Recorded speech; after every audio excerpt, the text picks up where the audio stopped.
What is going on YouTube and Spotify? This is the Just BSN podcast, and today we have episode 88.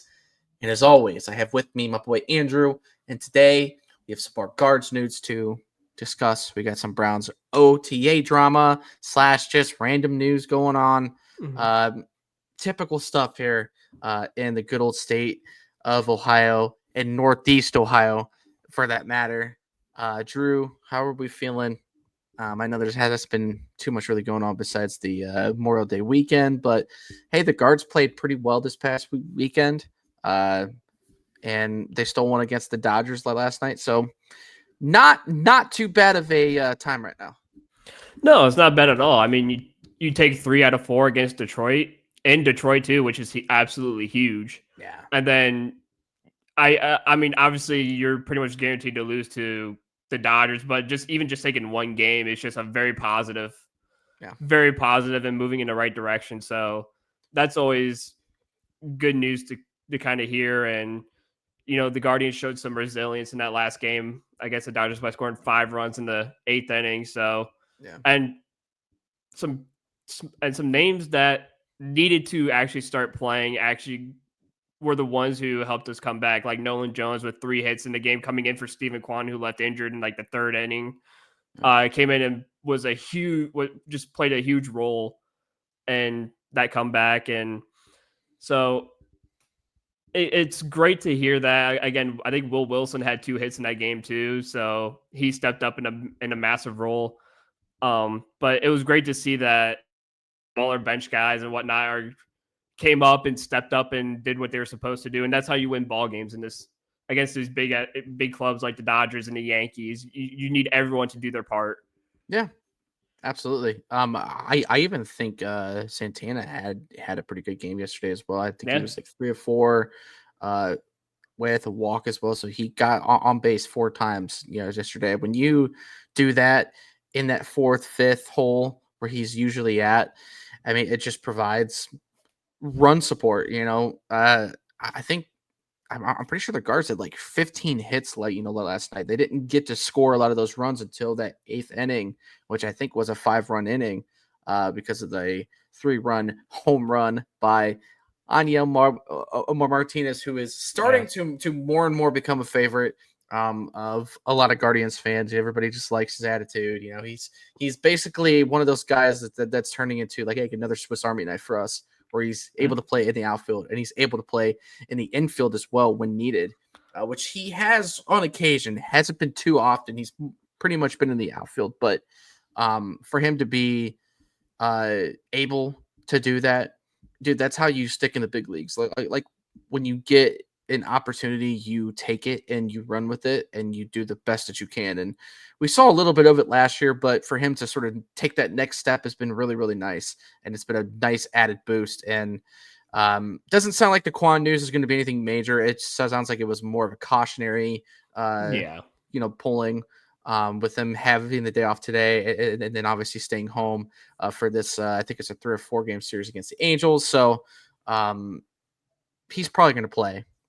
He might have one more night off just to be safe, but it sounds like he's going to be fine. But Logan, or Lane Thomas, I should say, now dealing with plantar fasciitis, which if you guys have ever experienced that, it is actually quite painful. It hurts just to walk when you have that, and it usually takes a few weeks. It takes some pain shots and a lot of using one of these things, one of these rollies. I use these all the time on my feet because hey, sometimes my feet hurt too, and yeah, it sucks. So he's now dealing with that after he just came back. So we could see a guy like Kafis or even Delatter finally get a chance here really, Yeah. really soon. What do you think about that? I know neither of those guys' names have really been brought up just yet. I think there was one more name that came up. I forget who else it was, but the possibility is there, especially with Delatter back. He's back in AAA, so they can bring him up at any point, and he's pretty much going to be ready to go as soon as he starts getting the ball rolling, which it sounds like he's hitting the ball just fine. So sounds like he could play at any time for us. Yeah, I mean, I think he just got back from injury earlier this week or on the weekend. So I think they want to give him at least like a couple weeks to just kind of get the At ball least, rolling, yeah. make sure he's stays healthy a little, and he's all good because I mean, like you said, even DeLauder who just got back over the weekend, this guy already I think he has like 2 home runs in his comeback already, and he has like a multiple doubles, and so he's hitting the ball extremely the same way he left injured Right. last year. He's hitting the ball insanely well, but that's just who he is. He's just a phenomenal hitter. Yeah. Um, and CJ Kafis, I mean, I don't think this guy has yet to have a note like a game without a hit in AAA so far this Right. year. So CJ Kafis could come up at any point too, like you said, and at least until DeLauder is ready to go, you could bring up someone like Kafis for a little bit and let him roll while Thomas is out. And then, once DeLauder gets a couple weeks under his belt in AAA, then you could bring him up and kind of let him deal with it. Because again, you can send down John Kenzie Noel Yeah. and just keep DeLauder up here as like and then you could platoon him. Well, at this point, until Thomas gets back, you could just have Nolan Jones in center field and just have DeLauder out and right. Yeah. And your outfield is Quan, Jones, and DeLauder. And hey, Nolan Jones has been swinging the bat a little bit better as of late. So, Yeah. I mean, it's still not fantastic, but he's getting better as like the season goes on, which is the good news, which is the more positive news. But again, people forget he came back from a massive back injury, so that takes a lot of out of you, and I'm sure he's still dealing with some of that. But you know, he had 3 hits the other night against a very good team, against a very good pitcher in Clayton Kershaw. Yeah. So he was able to do the job. I think the only guy who didn't get a hit last night was Daniel Schneemann, but even then, in his 2 plate appearances, he walked twice. Yeah. So that it didn't even matter. That is important to get on base. Yes. So he pulled the Carlos Santana. If I'm not going to get a hit, I might as well just walk. Right.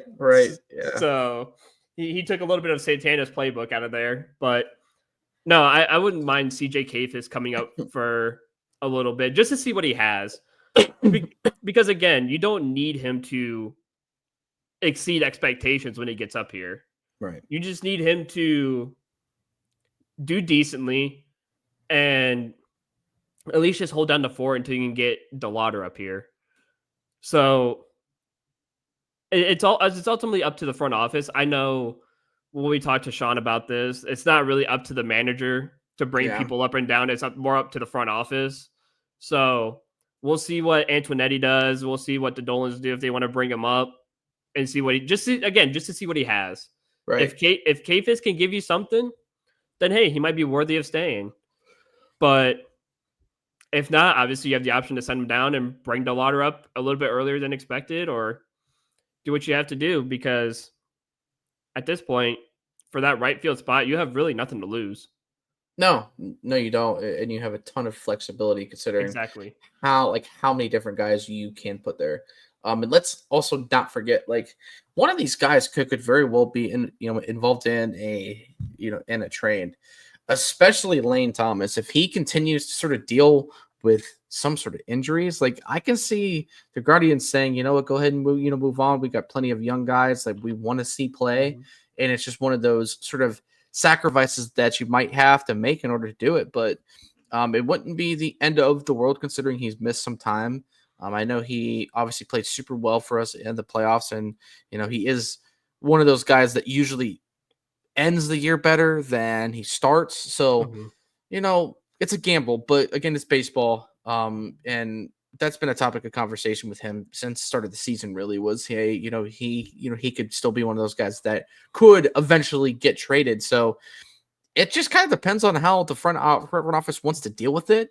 Yeah. But dude, when you have this much young talent that you are kind of almost ready to bring up, and the timing of it, it just kind of makes sense to start making some more moves, especially with Noel again, as we've been pretty much saying for a while now, is moving him down to AAA really just to get him more everyday at bats would be much better for him than being up here and getting in every 4th game or something. It's not quite enough.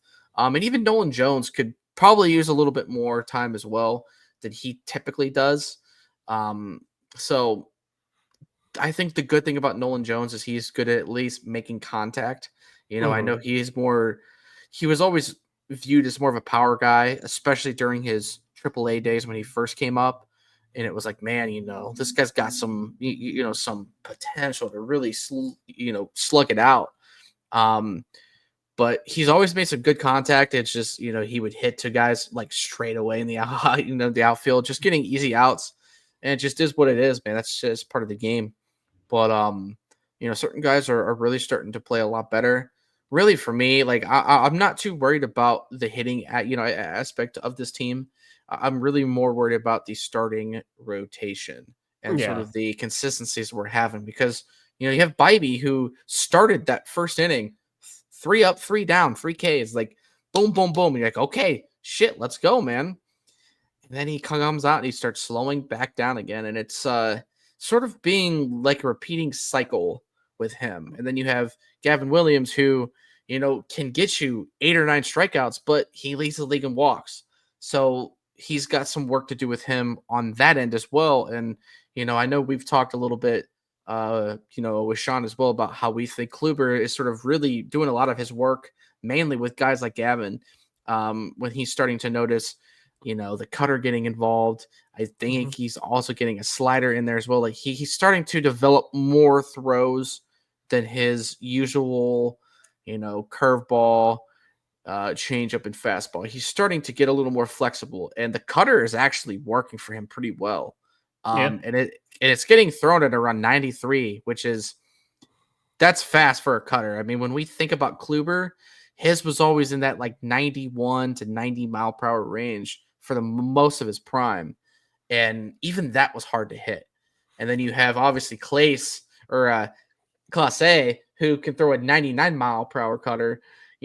That's when things start getting really, really difficult to hit. So, dude, if he can really hone in on that, that can really provide, I think, some longevity for him. But he's just got to Mhm. hone it in on these walks. But I would blame that more on the fact that he tries to do so much in striking out guys that sometimes you got to take a gamble in throwing balls out of the strike zone in order to make guys chase. And Mhm. the league is starting to get a little bit more patient with the way that they're trying to attack the bases and sort of attacking certain pitches. So it's just not quite as often as you're going to get with whiffing on those sorts of pitches compared to even a few years ago. Yeah, no, and like you said, we talked about Kluber kind of coming in and taking more of like the bigger pitchers like Bybee and Gavin and kind of just working with them and getting more of the mechanics down right again. And like we said, he's teaching them the cutter. I think he's teaching them a sinker maybe too a little bit. Um, so he don't get me wrong, like Klaus or not Klaus, but Gavin Williams is learning and he's getting some new pitches. And mind you, he's still very young. Yeah, So very. he's gonna be a good pitcher. He just needs to get some things down. And what I noticed in the last couple of starts I got to see live in person from Gavin is that he's almost kind of like trying to force the ball into the spot he wants to get it to. Yeah, And I think the issue is that when you try to do that with a sweeper that he has, because he has a nasty sweeper too. Um, but with his like sweeper and some of the more pitches that he has that move, there's a thing that we would teach in bowling, and it's letting the ball do the work for you. Because when you have your own bowling ball and it has an actual like core inside the bowling ball instead of the actual like alley balls that are just basically, I think it's like ceramic or something. That's so there's nothing in it where the ball doesn't hook. But you have a core in the bowling ball now, to where if you just do like a simple like turning of your hand motion, the ball will hook on its own. yeah, And I think for baseball, it's almost a similar thing with the pitchers. Let the ball do the work. If you're throwing a sweeper, throw it into the strike zone and let the sweeper move on its own. Let it do its yeah, thing. You don't need to force it. And there's times where you see him try to throw that sweeper and he spikes it into the dirt because he's yeah. trying to force it to do something. You don't force it. If you force it, it's gonna screw up. And that's also really how you get hurt as And well. yeah, that's how you get Tommy John surgery at the end of the year. Yeah, And you need to not force the pitches to go where they need to go. you throw it outside. Like if you want to throw it inside and let it come back over the plate, then you let it do it naturally. Yeah. You don't try to force it to do it, because then you end up with a hit by pitch or the ball going wild somewhere. So, or maybe it's because of his grip. Maybe he's gripping the ball a little too hard. He needs to loosen that grip up a little bit. Right. So there's some things that need ironed out, and that's why you brought in Corey Kluber. Corey Kluber is going to come in and help iron a lot of those things out. I'm sure he's working with Ciccone as well and Ortiz. Yeah. Although Ciccone in his first 2 starts has looked really good. Yeah, he is. So I'm actually excited to see more of him, because he's actually looking to be like our Ben like our Matt Boyd or something, the guy who just randomly comes in. You're like, oh, who the hell is Slade Ciccone? And he just comes in and just balls out, and he's like, all right, okay, cool, I can dig this. And he's got the velo on his stuff, man. Like he's got a lot of velo. He can throw some heat. Yeah, that dude's got an power. And I don't know if you've seen a lot of his off-speed pitches, but dude, those things are disgusting, dude.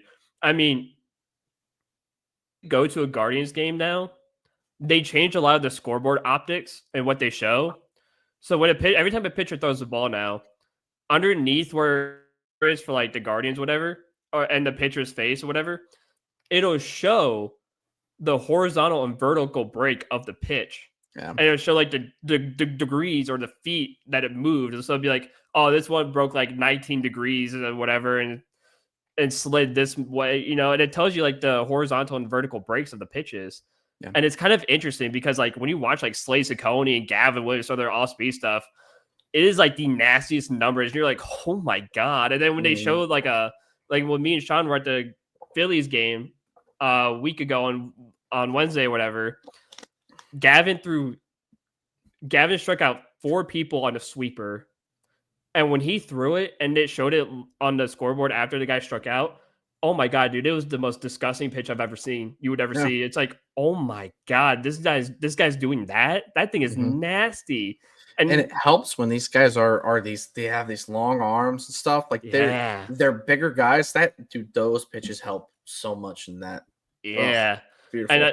And speaking of the starters, we have Ortiz, Ciccone, and Williams as the 3 going against the Angels this weekend. So luckily, it's a team that you could beat.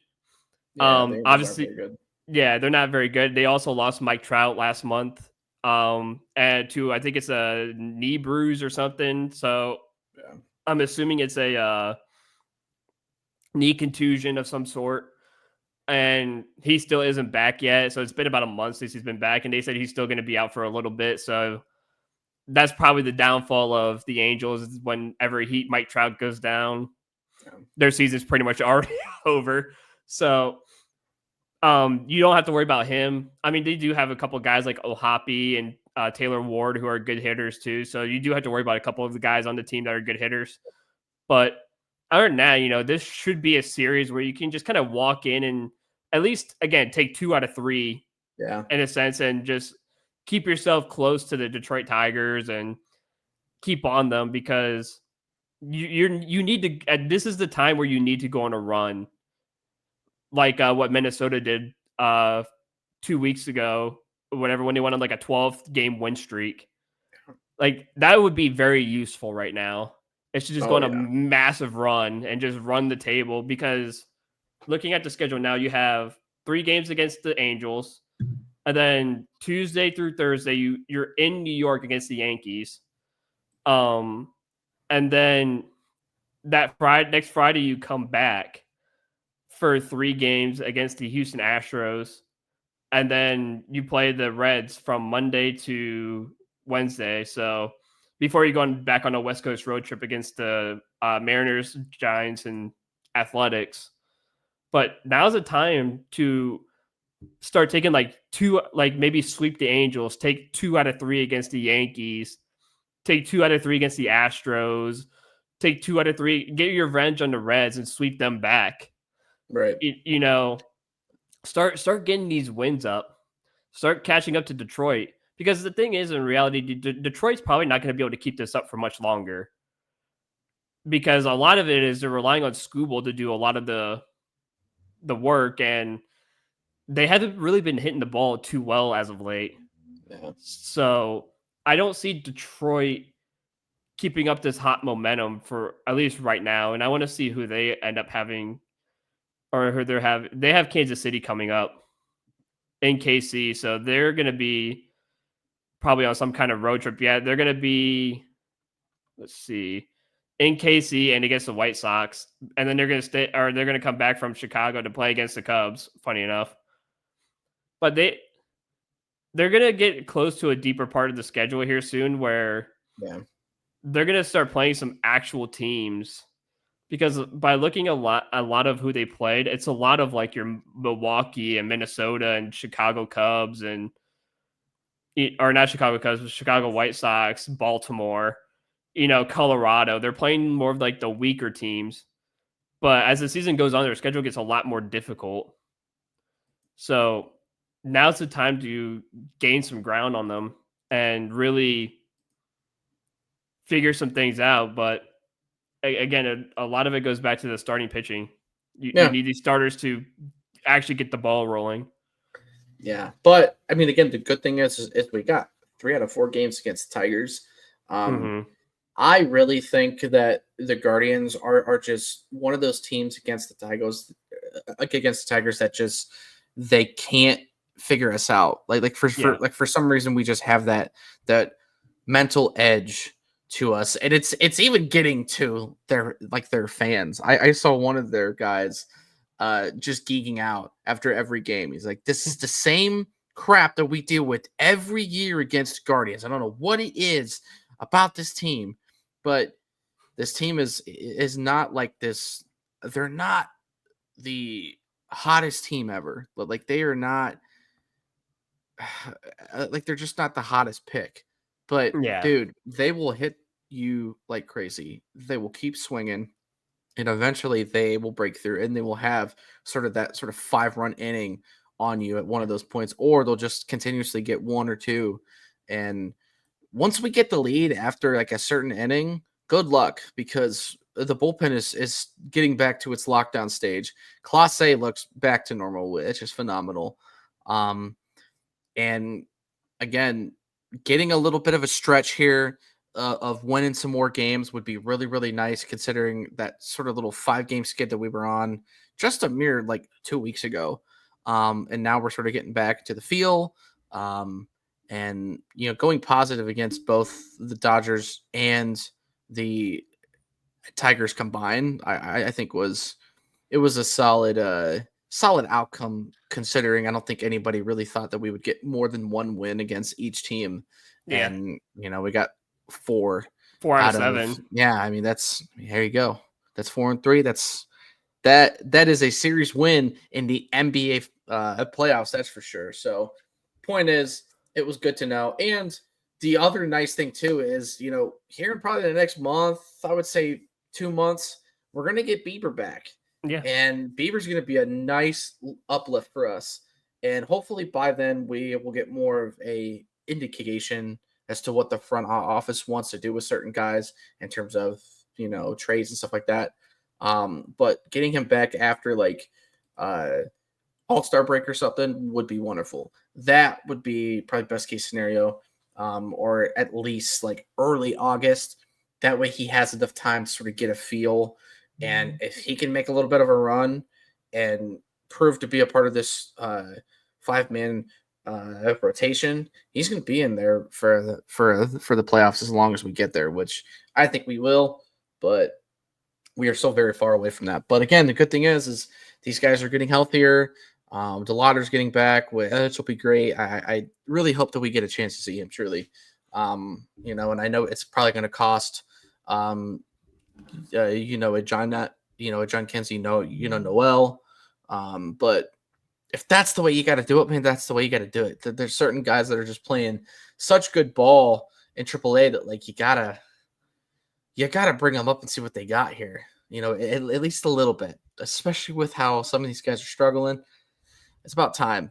But yeah, man, we got a nice little series that's going to come up against the Angels, so that'll be a nice thing for us to hopefully gain some more wins, as you said, because this team is not going to be very good. And again, I wouldn't be surprised if they decide to not start Quan in at least the first game, or even just let him have the series off. Just kind of monitor things. Just give him a little bit of rest, just to be safe.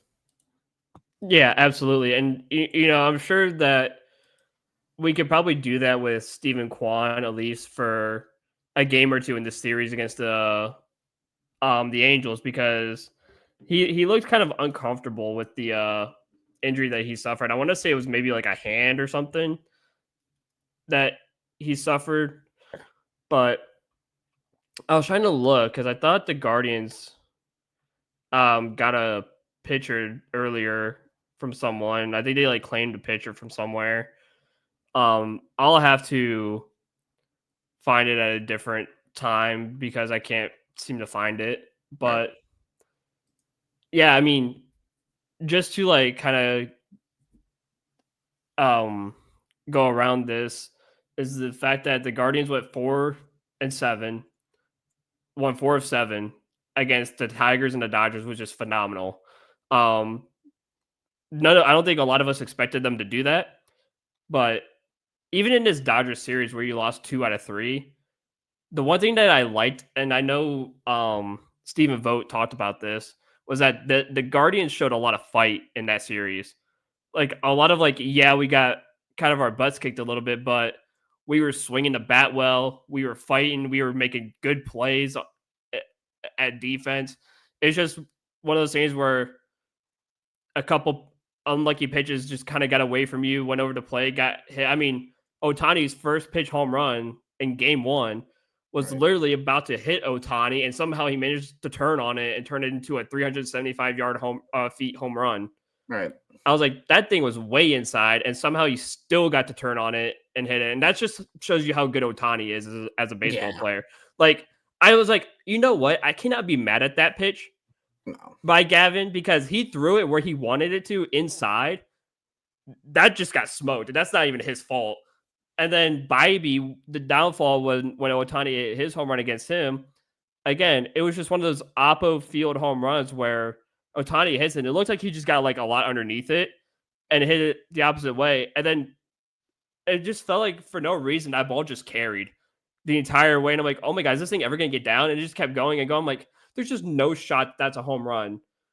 Or he does that every single time, or he does that again. If he had like 10 at bats and he did that every time, there's no way that it's a home run every single time. No. Like, so there was some unluckiness into what happened, but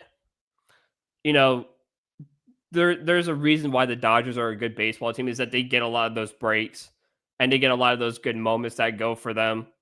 So I can't really be too upset. Like I said, we fought when we needed to fight. I mean, I think we came back with a Daniel Schneemann home run in that second game.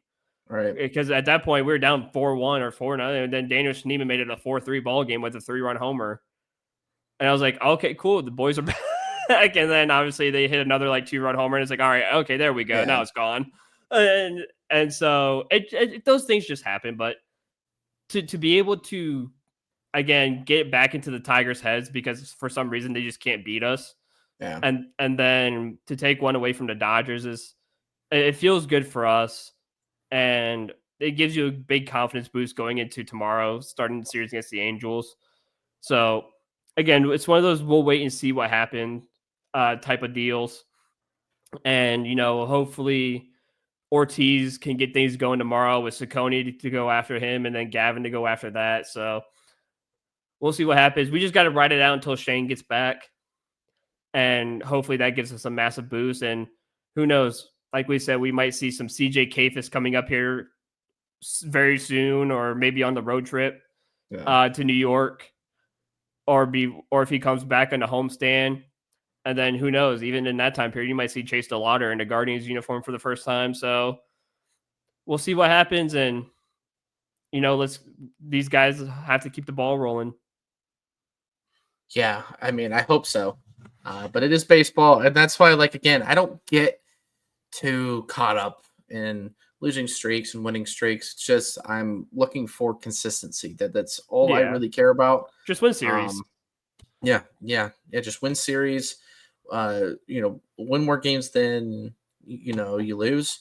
and you're going to put yourself in a good position to be there in October, which is really all that freaking matters, man. Yeah. And these games just aren't quite as important unless you're in the division. Like winning those games against the Tigers, much more important than winning a series against the Dodgers. Like, dude, you're not winning it in a series against the Dodgers right now, probably ever. Like, even if we were to somehow make the World Series and then play them, I mean, it wouldn't be fun. It would be worse than how the Yankees lost to them, last year, where it was just anytime, and I mean anytime the Yankees thought they had something going, Dodgers would just come back and just smoke a home run. It was just Yeah. it's just a relentless lineup. It's a relentless starting five in terms of their pitching. I mean, they just have the bankroll to do it. So I mean, and if they don't like certain guys, they're going to trade them and get even better guys. And that's the way the cookie crumbles when it comes to these big market teams, and why I wish they would implement a freaking cap. It would solve so many problems for so many teams. It would help sort of level out the playing field for Yeah. sure. Yeah, and just quickly looking at it now, looking at the wild card race, the Guardians are number 1 in the wild card race. Yeah, So that's the spot. That's where you just maintain. You just need to keep that spot and just keep rolling, keep winning series.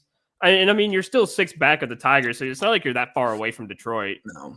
So I mean, just keep winning games, keep winning series. If you don't end up winning the division, at least you could take one of the wild card spots. Exactly. And like you said, as long as you make it to October, that's all that matters. Just get to October. Yep. That's the beautiful thing about by baseball is there's really no such thing as like home field advantage. There really isn't. Like baseball, any team can win at any given day, any given moment, and Mm-hmm. it's just important to get there. It's almost like it's almost like the effect that LeBron had. Like it didn't matter what seed he was, just get him into the playoffs, and he's gonna find a way to get to the finals. Like when he went through that run of what was it, like 11 finals appearances in a row. Like you don't do that by getting the first seed every year. Like No. he did a few years, but even with Miami, he wasn't the best team, but they were the best team when it came to the playoffs. And that's what matters. So you Yeah. get there, and then you give yourself a shot to Mhm. win it all. Absolutely. Wasn't he like when we won the NBA Finals? Weren't we like a 4 seed? I think so. We were like a 4 seed when we won the 2016 Finals or something. So we weren't even the 1 seed No, because I it think was like it was. I don't know if it was the Hawks I want at to say it that was time still. I want to say it was the Hawks, Boston, and Chicago. It could have also been Toronto too at that time. Toronto Yeah. still had DeRozan because that was before Kawhi Yeah. Because got there. yeah, that was when they had like Lowry and DeRozan and Siakam and Yeah, but we had LeBronto because Toronto physically feared LeBron. Every single time we played Toronto, it was a guaranteed sweep or like a 5 or 6 game series. yeah, because they were But terrified it of was him. money. Dude, it was so weird. That was one of the craziest things ever. Of just how dominant he was against Toronto specifically. It was just one of the funniest things ever. Especially the running fadeaway like layup that he just like threw one-handed off the glass like near the 3-point line and banked it in for a game winner. Like you could tell like Toronto's like pissed. Like, are you Yeah, kidding it's me? like when is this gonna end? When is this gonna like end, like we thought we won this finally. It's like dude? Well, and it's like what I posted on my story on Instagram with that 2018 LeBron. Dude, yeah, 2018 LeBron could take over a country. That's how good he was. It dude. was so freaking vile every single time. And he was the healthiest he ever was. And he was just scoring at will because he knew he had to. Like Dude, that dude was unstoppable. I saw this TikTok video of like some guys like, oh, MJ's better and posting like MJ stats and highlights on TikTok, whatever. And this one guy just literally commented 2018 LeBron James. Yeah. and they're like, everyone's like, yeah, 2018 LeBron would dominate that era of basketball. Dude, 2018 LeBron had what 2 or 3 game winners just in the playoffs alone. Yeah. 3-game You winners in know, the playoffs alone. He averaged like 34 like a game. I think he almost averaged a triple double. I know he did it in the finals, Yeah, he averaged a like triple double several in the finals. times. Yeah, Like like several times he did that. like Um, 2018, LeBron would have wrecked families oh, dude, because he was slim, like he was fast. fast. That's when his shot started getting really, really good. If the Cavs were built better, they would have had a better chance. But the Warriors had freaking KD. Like when you have Steph and KD on the same team, it's just Not fair. it was GG. Like that's such a bummer that was what kind of ruins LeBron's path in Cleveland. Because if we would have won another one or even three-peated, dude, I mean, then LeBron has all of the GOAT status because he has like 6 or 7 rings at that point, Yeah. and now he has the scoring title, which nobody is going to beat. Nobody is going to be able to play long enough to beat LeBron's scoring title. Nobody, because everybody gets hurt. Like LeBron has never really had too many major injuries. Like he had, that one decent one in his first year in LA, but even that was just like an accumulation of a few different injuries, and they were shit that year anyway, so it didn't matter. But LeBron has stayed healthy, and he's about to play his 23rd year this year. It'll probably be his last. But listen, say what you want when it comes to the GOAT debate. I get it, but LeBron is just a far and above better player, better athlete. And if LeBron played in the 90s, LeBron would have won several MVPs and probably won a few titles, no matter who he would have played with. And as good as Jordan was, man, LeBron would have bullied a lot of those teams. A lot of them. Oh, The Bulls would have absolutely. been the only team that would have gotten his number, and that was because the Bulls were so stacked. And that's the other thing that people don't talk about. The Bulls were stacked. They were Yeah. stacked head to toe, and people are just like, "Oh yeah, it was all Jordan and Scottie Pippen." Dude, they had Steve Kerr, they had Dennis Rodman, like they had an Oh, abundance of guys. someone compared like the basketball reference stats to LeBron's like title winning team with Miami and Jordan's title winning team with like Scotty and all them. Jordan's roster had like I think it was like 9 guys or like 8 guys, all like 10 plus points per game. And LeBron had like 2. It was like it was literally LeBron and D Wade. Like Bosch was barely scraping like double digits because of the injuries and shit. And everyone else, like Mario Chalmers and all them, had like 5 points or less. And everyone's like, "You're telling me that LeBron plays with all these goated players, and then 90% of the teammates LeBron had couldn't even average 10 points a game. Meanwhile, all of Jordan's teammates averaged 10 plus points per game." Yeah. So who really had the better roster? LeBron or Jordan? I mean, Jordan by far. I mean, Jordan it by a wasn't even a mile. contest. Yeah, Jordan by a mile. It wasn't even fair. Like, it's crazy, man. Yeah, it's super wild, super wild. But I do want to talk a little bit of Brown's OTAs real quick. I don't want to spend too much time on it because honestly, this is sort of the main topic of what the Browns OTAs sort of mean for me. I don't care. I don't care who is throwing the most touchdowns out of the 4 quarterbacks. I don't care who throws what. I don't care who shows up. I don't care that Myles Garrett is in freaking Japan with his girlfriend supporting her for whatever she's doing. I don't care. And yet ESPN Cleveland, all of those media guys want to make this a big deal when really they just have nothing else to talk about. Let's be perfectly honest about that. They have nothing to talk about. The Cavs are out. They don't want to talk guards ever. It's always only Browns. Everybody just wants to talk about the Browns, and it's freaking May 29th right now as we are recording. This will be uploaded on the 30th tomorrow, on Friday. can we please get more creative with what we are talking about? Quit worrying about what Myles Garrett is doing. This has nothing to do with lack of leadership. This has everything to do with this being a voluntary workout. We're not in mini camps. We're not in training camp. We're not. This is OTAs. This is scripted plays, scripted everything. Everything that they do is entirely scripted to implicate certain things, to do certain things with certain guys. That's what this is about. It's voluntary. And I get some of these guys are here. Miles ain't there. Batonio ain't there. Are we going to bitch about Batonio not being there? Because he's the veteran of all veterans on this team. Yeah. Conklin's not there either. Hell, Deontay Johnson isn't there. We don't care. We don't care. And I'm getting so tired of having this conversation every year about stupid shit like this.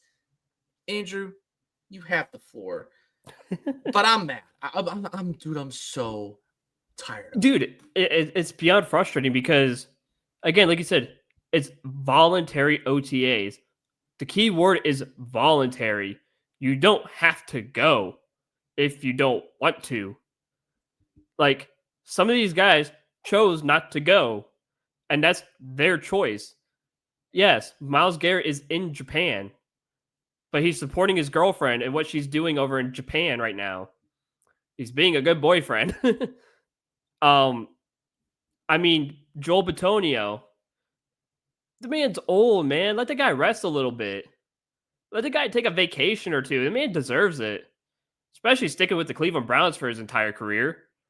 Hell, I would need multiple vacations, including during voluntary OTAs.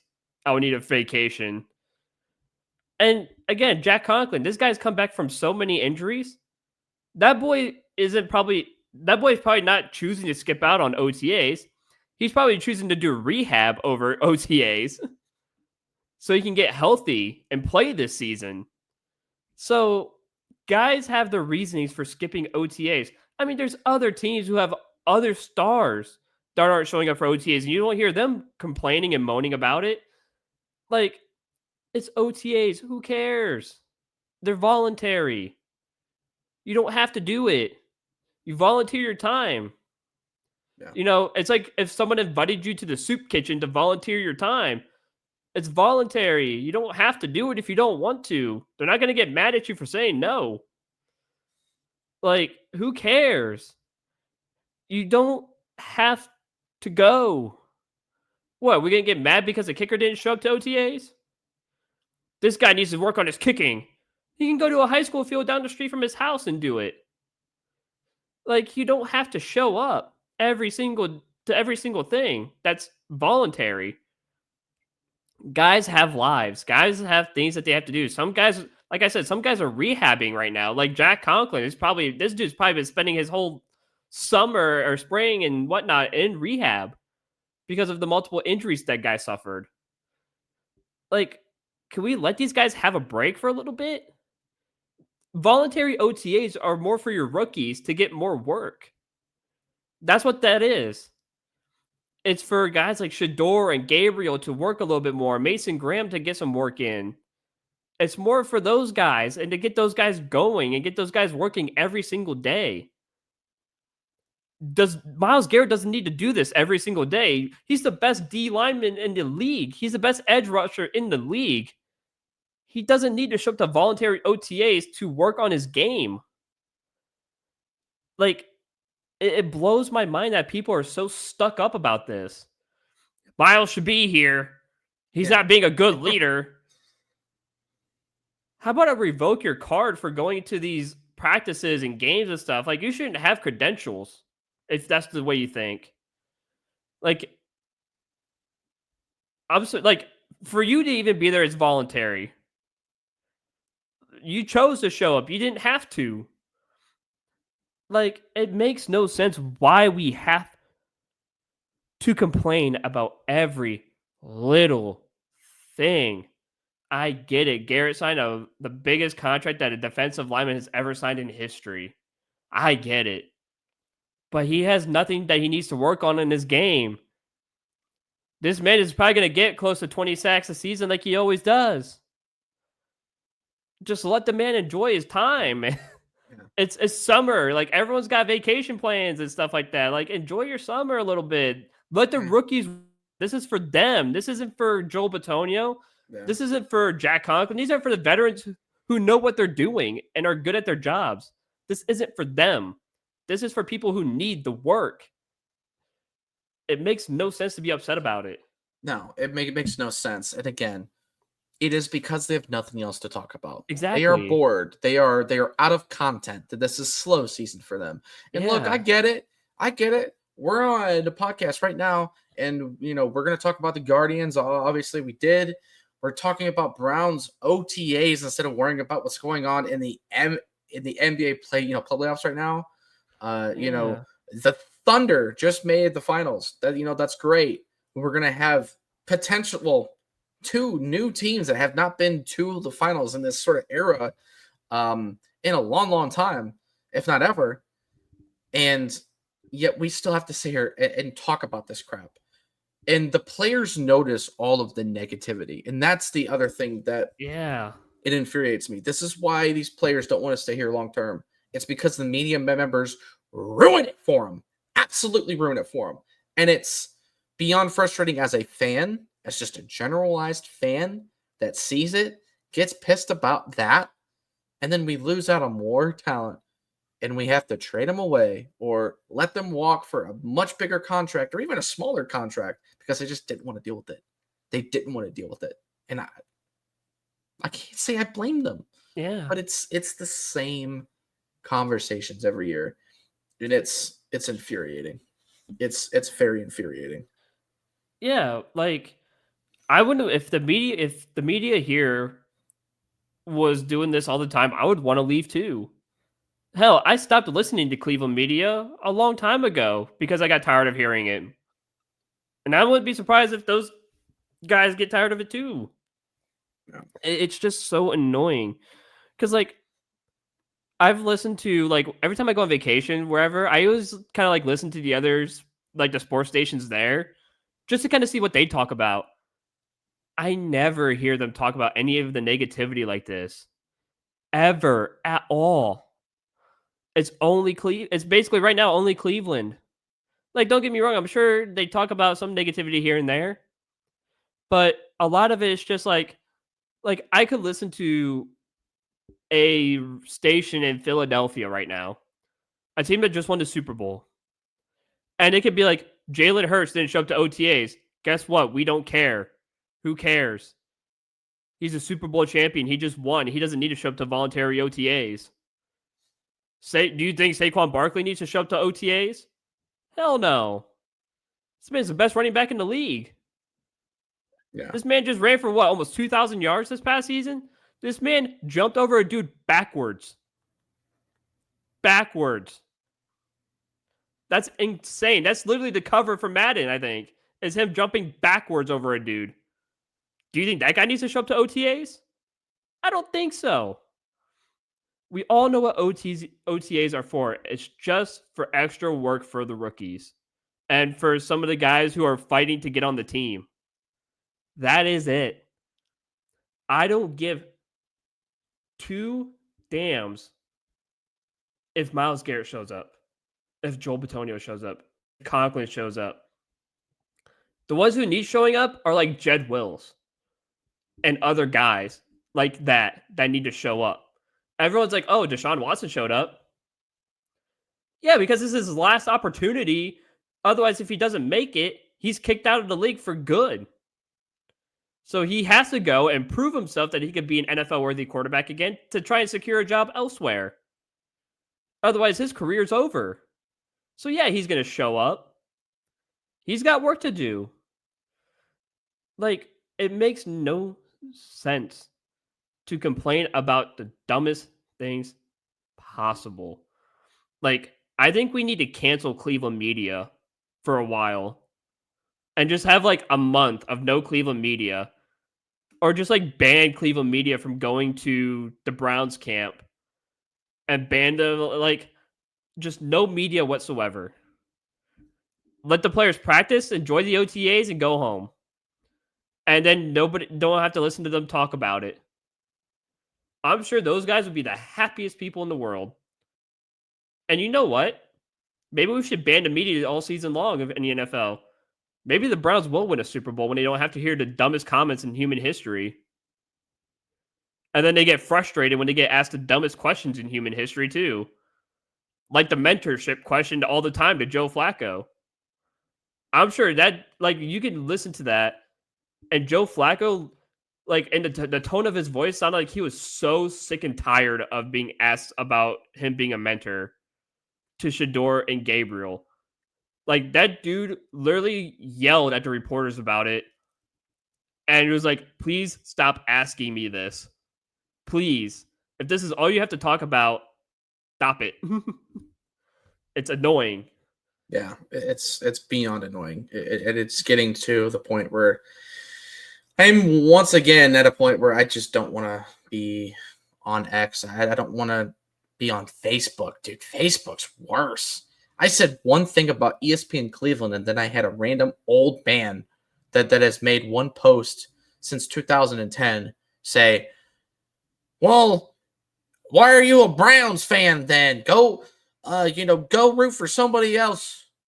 I'm like, dude, I'm not even calling out the players or like getting annoyed with the players in the thing because I commented on a post about ESPN Cleveland tracking each quarterback's throwing numbers and OTAs. How laughable is that we have to do that? That is stupid. Okay, it's stupid. Why are we tracking throws and OTAs when it's scripted? It's scripted. It screams worst team in the league. It screams worst team in the league, and it screams worst media in the league. Yeah. And so, anyways, I commented on that, and then that's the responses that I was getting. I'm like, you brain dead fans are ruining it for all of the normal fans that see this and go, yeah, this is stupid. Why are we doing this? Yeah. I'm tired of it, man. I'm getting real tired of being a Browns fan anymore. I really am. I'm getting to that point. Dude, we're probably gonna die by the time we're like 35, just being a Browns fan. Like, it's getting to that point because the media is killing us, and some fans just like, I swear to God, I think some fans are just plants. They're just here to piss you off and just absolutely know nothing about any sport that they talk about. Like, it is absolutely crazy to hear some of these people speak, and it's like, have you even watched a football game before? Like, why are you even commenting? Because the way you made that comment, it sounds like you haven't even watched a snap of the NFL since like 1940. Like, let's get real here. Like, I can't speak about this anymore because it kills me every time I speak about this, man. Yeah. Like, Cleveland media gets me frustrated, dude. Quite a bit. I can't deal with it no more. Yeah, I can't. So, with that said, I'm actually cool with ending it right here. Well, I'm cool ending it right here. Go ahead and shout out the boys. Yeah. At Effortless Wins. Yeah, I gotta shout out the boys. Effortless Wins. Obviously, they're a sports betting group that gives out good sports betting advice and plays to help boost your wins. Obviously, talk to my boy Tony or Greg. Links will be in the comments, comment on YouTube and in the description on Spotify. Be sure you guys go and check them out. They will help you guys win bets. They will teach you how to bankroll management and stuff like that. They will teach you guys how to do this stuff if you want to start sports betting properly. Be sure you guys go check out that link. Talk to Tony and Greg, man. They will teach you what you need to know. Oh yeah, and they are pretty detailed. Like they do a pretty good job of getting your stuff right. So yeah, man, they got a lot of winners, and it's a very interesting way of really upping your game if you're really truly serious about betting and betting like pretty much professionally. I mean, it's at that point. It's at that level. So it's a solid squad to be around. Yeah, Greg is 31 and retired. Yeah, which is insane. It's because of sports betting. Yeah. So hey, you never know, that could very well be you. Exactly. It's probably not going to be me, but that's okay. I wish it was That's me. okay. Yeah, trust me. I would love to retire at 31. It'd be great. I turned 30 in September, so gosh. I turned 30 in Anyways, February, man. I feel you. yeah. Anyways, that is pretty much going to do it for me. Andrew, do you got anything else to get off your chest before we get off here? Nope, that's gonna do it for me too, man. I think we've done enough. All right. All right, guys. We will see y'all next week with some more Guards news. Hopefully, not some Brown stuff. Hopefully, just mainly some Guards news and just some more fun vibes because the last 2 weeks have been drama when it comes to the Browns, and I'm tired of it. I need a break. So, anyways, we'll see you guys next week.